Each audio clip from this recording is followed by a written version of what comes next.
Hello guys, कैसे हैं आप लोग। तो दोस्तों, आज की इस वीडियो में हम बात करने वाले हैं बिहार टीचर 7th फेज नियमावली की। अभी जो आपकी बिहार 7th फेज टीचर नियमावली आई है, उस पर कुछ अभ्यर्थी जो है अपना विरोध कर रहे हैं, उस पर जो है नाराजगी जता रहे हैं। तो उसको लेकर आज जो है बिहार में धरना प्रदर्शन भी हुआ है और उसमें कौन कौन सी बातें निकलकर सामने आई है उस पर आप डिस्कस करेंगे। उसमें जो है कौन कौन से सवाल जो है अभ्यर्थियों के हैं और उससे क्या आपका जो है बेनिफिट आपको मिलेगा और क्या मिल सकता है, क्या नियमावली जो है वापस होगी या नियमावली में कोई संशोधन होगा, और अगर होगा तो वो कौन कौन से संशोधन आपको देखने को मिल सकते हैं। फाइनली आपका जो है जो बीपीएससी को एग्जाम कराने का जो अधिकार दिया गया है, ये आपका एग्जाम होगा या नहीं होगा, फाइनली इस पे बात करेंगे। तो क्योंकि इसकी वजह से, इस डाउट की वजह से और पूरी कंट्रोवर्सी की वजह से जो है बहुत सारे अभ्यर्थी ऐसे हैं जो तैयारी नहीं कर पा रहे हैं, या उनको जो है ये कंफ्यूजन है कि तैयारी करें या ना करें। कहीं ऐसा ना हो कि हम जो है तैयारी करें और फिर एग्जाम ना हो तो हमारी तैयारी खराब चली जाएगी, या फिर हम एग्जाम की तैयारी नहीं कर रहे हैं ये सोच के कि नहीं होगा और कहीं एग्जाम हो गया तो फिर क्या होगा कि हमने तो तैयारी की नहीं और एग्जाम जो है अच्छा नहीं हो पाएगा। तो ये कंफ्यूजन है दिमाग में। तो सबसे पहले तो मैं आप लोगों को एक एडवाइस यही देना चाहता हूं, एग्जाम आपका हो या ना हो, नियमावली में संशोधन हो या ना हो, जो भी चीजें मुद्दे अभी डिस्कस करेंगे, लेकिन आप तैयारी मत छोड़ो। आप अपनी तैयारी जो है वो करते रहो, क्योंकि तैयारी अगर आप करोगे, पढ़ाई तो करनी है, पढ़ाई जो है वो कभी खराब थोड़ा होगी। अगर मान लीजिए बहाली आपकी हो जाती है और बाद में एग्जाम होता है, तब भी आपकी तो पढ़ाई काम आएगी, है ना, क्योंकि ज्यादा टाइम तो देंगे नहीं फिर भी। तो तैयारी तो आप लोग करते रहो, ये बात तो, ये तो मुद्दा आप मान के चलो, ठीक है। और तैयारी के लिए आप जो है चैनल को सब्सक्राइब करके रखो, साथ में बेल आइकन दबा लो, क्योंकि बैच मैंने स्टार्ट कर दिया है। टेंटेटिवली सारी क्लासेस आपकी बेसिक क्लासेस चल रही है, तो आप वीडियोस देखते रहो, तैयारी थोड़ी थोड़ी करते रहो अपनी, ठीक है। साथ में जुड़े रहें, चैनल को सब्सक्राइब कर लें। देखिए, तो बात करेंगे तो जो अभ्यर्थियों के सवाल हैं वो क्या क्या हैं। सबसे पहले ये है कि बिना एग्जाम के बहाली करो, यानी कि बहुत सालों से जो है, कई साल से जो है लोग वेट कर रहे थे और पहले जो है 6 चरण की जो 6 फेज था उसकी जो है बिना एग्जाम के आपकी जो है मेरिट के बेस पे जो है बहाली हुई है। तो अभी जो है आप एग्जाम क्यों ले रहे हैं, पहला सवाल ये है कि हमारी बहाली भी जो है, क्योंकि हमने जो सीटेट या एसटेट पास करा था वो हमने कई साल पहले कर लिया था, तब ये नियम नहीं था, नियम बाद में आया है। तो जो पुराने स्टूडेंट हैं उनको तो इसका 7th फेज पे जो है बहाली ले लेनी चाहिए। अगर आपको जो है एग्जाम रखना है, एग्जाम लेना है और नई जो नियम निकाले हैं तो वो आगे से चालू करो आप, हम लोगों को ऐसी भर्ती ले लो। पहला सवाल ये था। दूसरा सवाल ये था कि जो एसटीटी का एग्जाम हुआ था लास्ट, उसमें जो है उसको प्रतियोगिता परीक्षा के रूप में लिया गया था। मतलब सरकार ने ये बोला था कि ये आपकी प्रतियोगिता परीक्षा है और इसके बाद जो है आपको नियुक्ति पत्र मिलेगा इस परीक्षा के बेस पे जो है मेरिट लिस्ट में। और ये लगभग जो है 37,000 के आसपास जो है वैकेंसी थी और इसमें जो है 30,000 लोग जो है पास भी कर गए थे। और फिर उसमें जो मेरिट में आए थे वो कितने लोग आए होंगे वो अलग मुद्दा था, क्योंकि उसके बाद में आगे प्रोसेस हुआ नहीं, नियुक्ति हुई नहीं, ठीक है। उसके बाद जो है तो इनका कहना यह है कि आपने जो है प्रतियोगिता परीक्षा माना है, तो दूसरी परीक्षा आप क्यों ले रहे हैं हमसे, जब वही प्रतियोगिता परीक्षा थी और आपने जो है सीट भी बता दी थी हमें कि इतनी सीट है। क्योंकि पात्रता परीक्षा अगर थी तो सीट तो का जिक्र नहीं होना चाहिए था, जैसे कि बीटेट या सीटेट होता है तो उसमें तो सभी लोग भर लेते हैं फॉर्म और सबको जो है सिर्फ पासिंग मार्क्स लाने होते हैं, पात्रता साबित करनी होती है। उसमें जो है कोई भी आपका जो है सीट का मुद्दा नहीं होता कि कितनी सीट रहेंगी, आपको उस पर जो है जॉब मिल जाएगी, ऐसा कोई मुद्दा रहता नहीं है।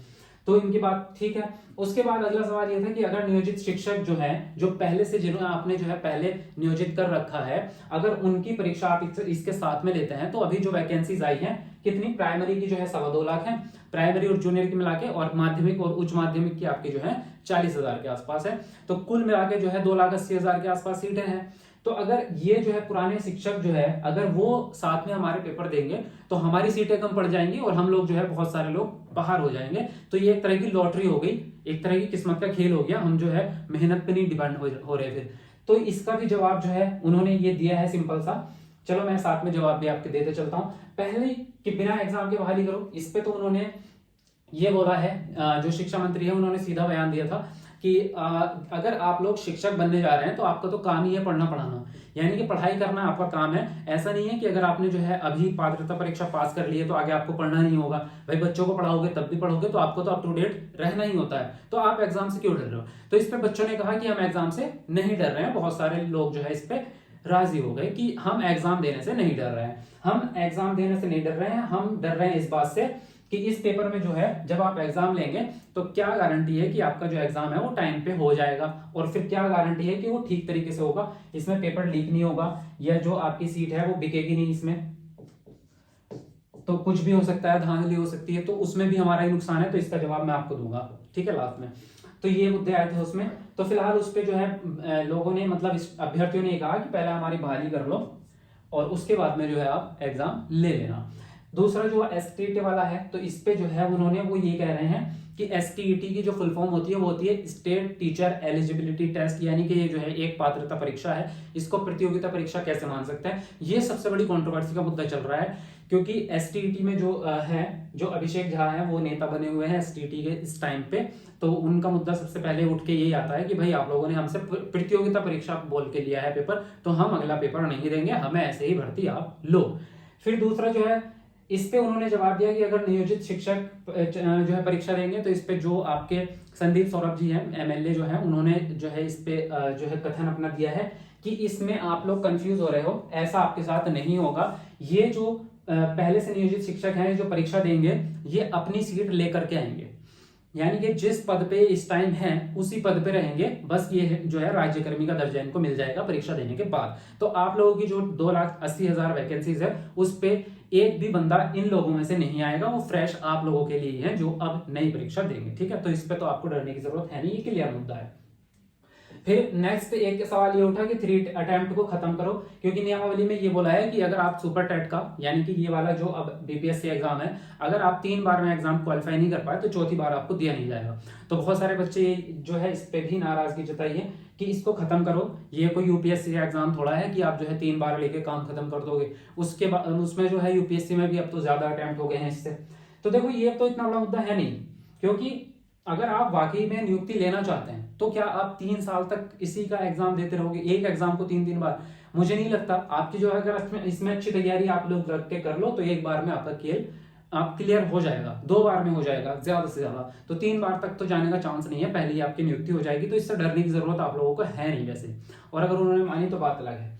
फिर आगे बढ़े, तो पहले बहाली कर लो और उसके बाद में जो है फिर एग्जाम ले लेना, ये मुद्दा उठाया था। तो इस पे भी जो है उन्होंने, उनकी जो राय है, मतलब जो शिक्षा मंत्री है, उन्होंने ये बोला कि अभी तो जो नियोजित शिक्षक हैं वो एग्जाम देने के लिए तैयार नहीं हो रहे हैं, बहुत सारे, कुछ लोग उनमें ऐसे हैं कि हम तो पहले से ही पद पे हैं और आपको सेवा दे रहे हैं, पढ़ा रहे हैं, तो हमसे फिर से एग्जाम क्यों ले रहे हैं। तो अगर आपको उन्होंने बहाली कर लिया तो उसके बाद में क्या गारंटी है कि आप लोग एग्जाम देने के लिए तैयार हो जाएंगे। अभी तो आप बोल रहे हैं कि नियम हमारी बहाली कर लो, हम एग्जाम देंगे, लेकिन क्या गारंटी कि आप एग्जाम दोगे। अगर आपने एग्जाम देने से फिर से आप जो है नाराजगी जताने लगे तो फिर से एक मुद्दा उठ जाएगा। अब कुल मिला के चलो ये बात तो हो गई, सारे सवालात और जवाबात जो भी हुए हैं। अब आगे अगर बात करें तो देखो यहां पे मैं आपको बताऊं, इसमें सबसे बड़ा मुद्दा जो देखने को मिला है अभी तक की जितनी भी न्यूज है, जितने भी मैंने इंटरव्यूज देखे सब लोगों के, स्टूडेंट्स के, अभ्यर्थियों के भी देखे और नेता जनों के भी देखे, सबके देखने के बाद जो है इसमें सबसे मेन बात जो निकल के आ रही है ना, वो है एस्टेट। ये शायद आप लोगों ने नोट किया होगा कि जितने भी आपके जो नेता बन रहे हैं ना उस टाइम, ये जो मतलब जो धरना प्रदर्शन हो रहा हो या आपका जो है कोई बैठक हो रही हो, तो अभ्यर्थियों की तरफ से जो नेता बन रहे हैं, मतलब शिक्षा अभ्यर्थी वाले जो नेता हैं वो सारे एस्टेट के हैं। उसमें कहीं भी आपके प्राइमरी और जूनियर की कोई बात कर ही नहीं रहा है। आपने अगर खुद भी नोट किया है तो वहां पे सारे लोग बात कर रहे हैं सिर्फ एसटीईटी की, यानी कि आपका जो है माध्यमिक और उच्च माध्यमिक की।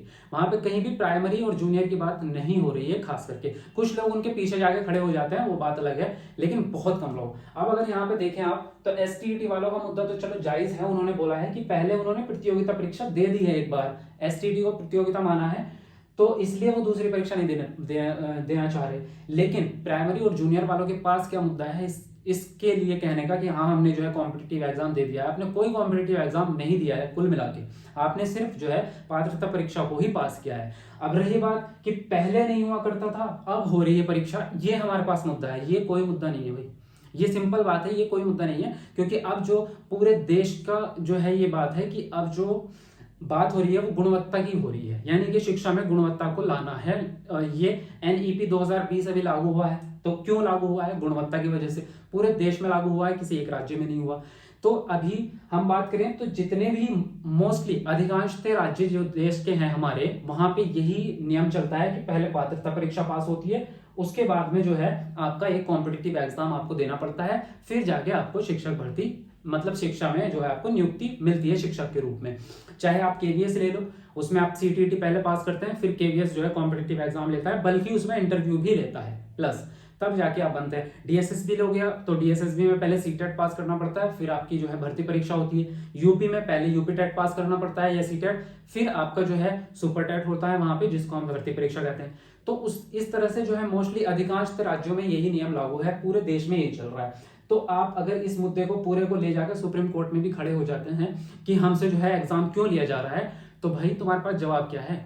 सीधा मुद्दा वहां पे ये होगा कि गुणवत्ता की बात कर रहे हैं तो जरूरी थोड़ा जो हमारे जो है पुराने नियम है उसको हम बदलेंगे नहीं। अगर हम गुणवत्ता की बात कर रहे हैं तो हम पुराने नियम को बदल के गुणवत्ता ला सकते हैं। पहले तो सीटीईटी भी नहीं होता था, अगर 2011 से पहले की बात करें तो सीटीईटी भी नहीं होता था, तो उससे पहले के जो शिक्षक हैं वो तो बिना सीटीईटी है। तो बाद में ये कहते हैं कि हमसे सीटेट क्यों ले रहे हो?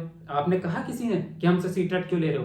भाई गुणवत्ता की बात है, टीचर को परखना जरूरी है, क्योंकि आने वाला भविष्य जो है बच्चों को उसी पर डिपेंड है। तो शिक्षकों में गुणवत्ता चाहिए, तो वहां पे इसलिए आपने सीटेट का एग्जाम दिया, उन्होंने लिया। उसके बाद एक और एग्जाम होता है जो मेनली आपकी जो है पोस्ट के अकॉर्डिंग लिया जाएगा।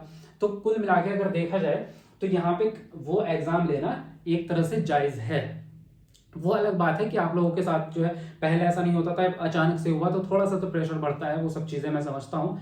लेकिन जो यहाँ पे मैं किसी की तरफ से बात नहीं कर रहा हूँ, ये मेरे जो खुद के विचार हैं, जो मुझे समझ में आ रही है चीजें, वो डिस्कस कर रहा हूँ आप लोगों के सामने। बाकी आपकी जो राय होगी वो कमेंट बॉक्स में बताना, आप लोग आपस में भी डिस्कस कर सकते हैं कमेंट में। तो उसके अलावा जो दूसरी चीज हमारे सामने आ रही है वो ये है कि एसटीईटी की जो सीटें हैं वो 40,000 हैं, और जो प्राइमरी और जूनियर की है, प्राइमरी और जूनियर की मिला के है वो कितनी है आपकी 2.25 लाख। और जो ज्यादा धरना प्रदर्शन कर रहे हैं, ये जो नाराजगी जता रहे हैं, वो एस्टेट वाले हैं। तो अब यहाँ पे अगर देखा जाए तो एस्टेट से ये कितने गुना है? 4 पंजे 20, कम से कम 5 गुना लोग ऐसे हैं जो प्राइमरी और जूनियर के हैं, एसटीईटी वाले कम हैं। और इसी में प्राइमरी और जूनियर में नियोजित शिक्षक भी होंगे, तो नियोजित शिक्षक भी कोई नाराजगी नहीं जताएंगे, क्योंकि वो लोग भी जो है उनका तो पद जा ही नहीं रहा है। पहली चीज, उनको वो तो देखो पहले से ही बहाली पर है, यानी कि वो तो है अपनी जगह पर। तो अगर उनका एग्जाम होता है पास तो उनको राज्यकर्मी का दर्जा मिल जाएगा, नहीं होता पास तो नौकरी तो है ही उनके पास, तो वो तो नाराजगी नहीं जताएंगे, सीधी बात है। तो यहाँ पे जो है वो लोग भी नाराजगी नहीं जता रहे हैं, ये लोग भी नाराजगी नहीं जता रहे हैं, प्राइमरी जूनियर वाले, इनमें से कुछ ही लोग हैं जो इनके साथ खड़े हो रहे हैं जाके। तो अगर आपका जो है यहाँ पे अगर देखें तो बहुमत जिसको कहते हैं ना, वो नहीं बन पा रहा है। तो यहाँ पे कम ही लोग हैं जो नाराजगी जता रहे हैं, तो कम लोगों की बात सुनी जाएगी या ज्यादा लोगों की? तो इस एनालिसिस को देखते हुए सारी चीजों को हमें जो लग रहा है ना, वो ये लग रहा है कि एग्जाम आपका 100% होके रहेगा।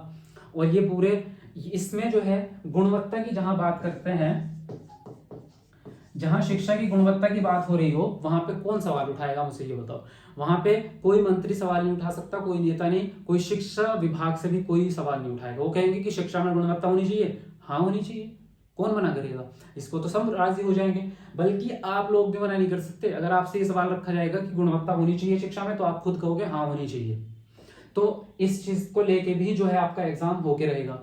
तो यहाँ पे कोई ऐसा ठोस कारण आप लोगों के पास नहीं है जिसको लेके आप खड़े हो जाएं कि ये चीज हो। तो जहां तक बाकी ये है कि देखो, कोशिश करने में कुछ नहीं है। मैं आप लोगों को किसी भी चीज के लिए ये नहीं कहूंगा कि ये मत करो वो मत करो, वो तो आप लोगों की पर्सनल चीजें हैं। तो अगर आप लोगों ने जैसे धरना दे रहे हैं या आप जो है अपनी बात को रख रहे हैं किसी के सामने जाके, मंत्री के, तो वो रखो, आप रिटर्न में भी फाइल करो, सब चीजें करो जो करना है। लेकिन इससे एक चीज होगी, नुकसान हो जाएगा।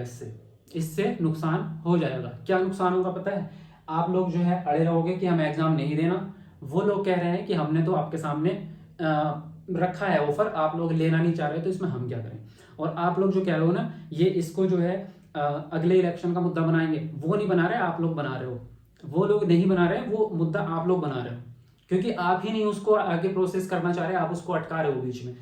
आपका मुद्दा जो है ये नहीं होना चाहिए कि हम एग्जाम मत लो, नियमावली को वापस लो, ये लो वो लो। ये मुद्दा की बजाय अगर आप लोग इस मुद्दे पे अड़ते ना कि 5 दिन के अंदर हमारा नोटिफिकेशन जारी करो, 5 दिन के अंदर नोटिफिकेशन जारी करो, 1 हफ्ते के अंदर एप्लीकेशन लो, हमारे एप्लीकेशन फॉर्म, और 2 महीने के अंदर जो है एग्जाम लो और भर्ती करो हमारी, तो ये मुद्दा आपका जायज था और अच्छा भी होता। और इससे आप जो है सरकार आपका साथ देती, ये यहाँ पे आपको जो है कंट्रोवर्सी नहीं होती। यहाँ पे आप लोगों को ये कहना चाहिए कि फॉर्म निकालो फटाफट से, 1 हफ्ते के अंदर जो है हमारे वो लो एप्लीकेशन लो हमारे, और हमसे एग्जाम लो 2 महीने के 3 महीने के अंदर, और भर्ती दो एग्जाम के तुरंत बाद। तो इसमें प्रोसेस आपका जो है, इलेक्शन तो बहुत दूर की बात है, उससे पहले बहुत सारी चीजें आपकी क्लियर सब कुछ, और आप नियुक्ति पे होते। तो और इस सब चीजों को करते हुए कुछ लोग ये करेंगे वो करेंगे, फिर उसके बाद में अगर सरकार ने कुछ बोला आप लोग कोर्ट में चले जाएंगे। कोर्ट में क्या है, आपको डेट मिलेगी। कोर्ट ऐसा तो है नहीं आपके लिए खाली दरबार बैठा है, आ जाओ भाई सबसे पहले आपका ही फैसला कर लेते हैं। वहां पे आपको डेट दे देंगे, 1 महीना 2 महीना, फिर एक सुनवाई होगी, फिर उधर से कोई मुद्दा लेके आ जाएगा, फिर उस पर कोर्ट फिर से अगली डेट दे देगा, लटके रहो। तो नुकसान आप लोगों का हो रहा है। सरकार अपनी जगह है ना, सरकार को तो ये है कि उनको पॉपुलैरिटी चाहिए, और जो कि उनको मिल रही है, आप लोग दे रहे हो, तो अगले इलेक्शन के लिए भी पॉपुलैरिटी उनको मिल रही है। तो उनका नुकसान कहीं से कहीं तक भी नहीं हो रहा, नुकसान हो रहा है आप लोगों का। आप जितनी लेट कर रहे हो उतना आप लोगों की सैलरी खराब हो रही है। आप इतने दिनों से पहले से वेट करते आ रहे हो, तो इतने साल, तो जितनी जल्दी हो सके आप कोशिश करनी चाहिए कि नियुक्ति मिले। तो मेरी तो आपसे देखो यही है कि आप लोगों को तैयारी करते रहो, और एग्जाम आपका जब भी होगा ही, 99% तो चांसेस है कि एग्जाम आपका होगा ही। तो अपनी तैयारी आप लोग करते रहो, बाकी जो अपडेट मिलेगी वो आपको देते रहेंगे, जो भी चीजें सामने निकल के आएंगी वो सब आपके साथ डिस्कस करते रहेंगे। बस शांतिपूर्वक जो भी आपको करना है आप करते रहो, कोई टेंशन की बात नहीं है, लेकिन तैयारी मत छोड़ना। सभी लोग जो हमारे पुराने स्टूडेंट्स हैं वो बहुत अच्छे से बात को समझ जाते हैं, समझदार लोग हैं सब। तो आप लोग तैयारी करते हैं, तैयारी मत छोड़ना, घर पे बैठ कर तैयारी करो, बाहर जाके जो बोलना है बोलो, कोई दिक्कत नहीं आ रही है, लेकिन अपने घर पे तैयारी करते रहो। तैयारी हमने जो है चैनल पे स्टार्ट कर दी है, तो क्लासेस वगैरह लेते रहना। और जो लोग नए हैं तो चैनल को सब्सक्राइब कर लो, नोटिफिकेशन को दबा लेना, बेल आइकन को, ठीक है। बाकी नोट्स भी आपके तैयार कर दिए हैं, नोट्स भी इस एग्जाम के आपको मिल रहे हैं, तो नोट्स ले लो, तैयारी स्टार्ट करो। नोट्स के लिए आपको इस नंबर पे मैसेज करना है 8532855503। इस नंबर पे आप मैसेज करके नोट्स ले सकते हैं, तैयारी अपनी करते रहो, ठीक है। चलो मिलते हैं आपको नेक्स्ट वीडियो में, तब तक के लिए बाय बाय, टेक केयर।